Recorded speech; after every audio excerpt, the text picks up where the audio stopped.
Hello friend, good morning. আশা করি যে যেখান থেকে দেখছো সবাই ভালো আছো আর সুস্থ আছো। তো আজকের ভিডিওটি আমি এখানেই শুরু করলাম আমার আন্তরিক শুভেচ্ছা আর ভালোবাসা দিয়ে। তো জ্যাপটো থেকে কিছু জিনিস আমি অর্ডার করে নিয়েছিলাম, মানে বাঙালি আইটেম আর কি। তো কলার মুচো, সজনে পাতা আর ওই এটা হলো চিকেন, আর একটা বান অর্ডার করেছি আর সরষার তেল। তো এগুলো সব আমি আনপ্যাক করে নিচ্ছি আর কি। এখানে তো ধরো সেরকম একটা পাওয়া যায় না, তো অনলাইনে কিন্তু এগুলো পাওয়া যায়। কচুর লতি, কচুর পাতা সবই পাওয়া যায়। আর আমি চিকেনটা অর্ডার করেছিলাম, এই যে দেখছো চিকেনটা, মানে স্কিনওয়ালা চিকেন নিয়েছি, কারণ স্কিনওয়ালা চিকেনটা কি বলো তো, খুব সুন্দর রান্না হয়। এই যে দেখতে পাচ্ছ এইগুলো কিন্তু আমার আগে ছিল, আর এইগুলো মানে অর্ডার করেছিলাম। তো অনেক বড় বড় পিস আছে, এগুলোকে কেটে ছোট করব। তো আমি খানিকটা রেখে দিয়েছি, আর আজকে যেটুকু রান্না করব একটু ম্যারিনেট করে দেবো। তো ম্যারিনেট করার জন্য দেখো আমি কী দিচ্ছি। শুকনো লঙ্কার গুঁড়ো, মানে লঙ্কার গুঁড়ো, হলুদ গুঁড়ো আর লবণ গুঁড়ো, এটা দিয়ে আমি ভালো করে ম্যারিনেট করে রেখে দিব। তো তোমরা যে যেখান থেকেই দেখছো আমার ভিডিওগুলি যদি তোমাদের ভালো লেগে থাকে তো প্লিজ একটি লাইক, কমেন্ট, শেয়ার করে দিয়ে যেও। আর আমি বলেছিলাম না আগের ভিডিওতে যে সাবস্ক্রাইব করে আনসাবস্ক্রাইব করার জন্য অনেক ইফেক্ট পড়ে চ্যানেলে। যেদিন থেকে আমাকে সাবস্ক্রাইব করে আনসাবস্ক্রাইব করেছে, সত্যি সত্যি ওই দিন থেকে আমার ভিডিওতে জানো একদম ভিউজ আসছে না। কি করব, তোমরা যদি কেউ জানো তো প্লিজ একটু প্রবলেমের সলিউশনটা বলে দিও আমাকে। তো এখানে আমি একটা কড়া নিয়ে নিয়েছি, আর তাতে পেঁয়াজগুলোকে লাল লাল করে ভেজে নিয়েছি। যে ম্যারিনেট করে রেখেছিলাম আমি সেই চিকেনটা এবার এতে দিয়ে দিব, দিয়ে ভালো করে এটাকে কিছুক্ষণ ভেজে নিব। তো আমার মানে এখন নতুন আলু উঠেছে, তো সেই আলুটা দিয়ে করব আর কি। তারপরে এতে আমি দিয়ে দিলাম পেঁয়াজের পেস্ট, আদা রসুনের পেস্ট দিয়ে আবার খানিকটা ভালো করে নাড়াচাড়া দিয়ে নিব।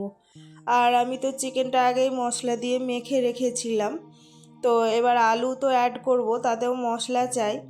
তো আমি এবার আলুটা দিয়ে দিই প্রথমে, কারণ এখন নতুন আলু সেদ্ধ হতে একটু সময় লাগবে। তো আলুটাকে দিয়ে ভালো করে নেড়ে চেড়ে নিব, আর একটু টমেটো কুচিও দিব।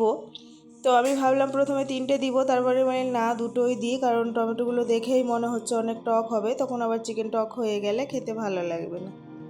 তো এখানে আমি কুচি কুচি করে টমেটোগুলোকে কেটে নিব প্রথমে, তারপরে তখন দিব। আর আমার শরীরটা খারাপ থাকার কারণে আজকে আমি ধরো ভিডিওগুলো একটু ভালো করে তৈরি করতে পারছি না, এই আর কি। জানি না কী যে হয়েছে, আমাকে একের পর এক অসুখ লেগেই আছে। এই যে দেখতে পাচ্ছ কত সুন্দর ভাজা ভাজা হয়ে গেছে। এবার আমি টমেটো কুচিটাকে ছেড়ে দিব। টমেটো কুচিটাকে দিয়ে বেশ কিছুক্ষণ নাড়া দিব।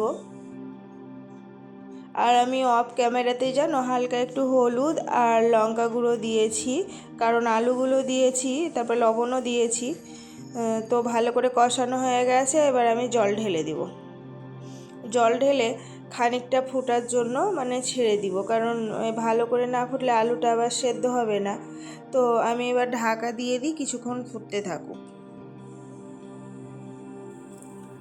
তো এই যে দেখতে পাচ্ছ রান্নাটা আমার প্রায় কমপ্লিট হয়ে গেছে, আর আলু সেদ্ধ হয়ে গেছে। আর ওপর থেকে দিয়ে দিলাম ধনে জিরের ভাজা গুঁড়ো মশলা আর হালকা একটু ধনে পাতা। আশিক তো ধনে পাতা সেরকম একটু পছন্দ করে না, কিন্তু শীতকাল ধনে পাতা না দিলে ভালো লাগে না বলো। যারা ধনে পাতা খায় তাদের মনটা টানবে একটু ধনে পাতা দিই, একটু ধনে পাতা দিই বলে। তো আমি একটু ধনে পাতাও অ্যাড করে দিলাম। যাই হোক, আজকে একটু বেছে বেছে খাবে।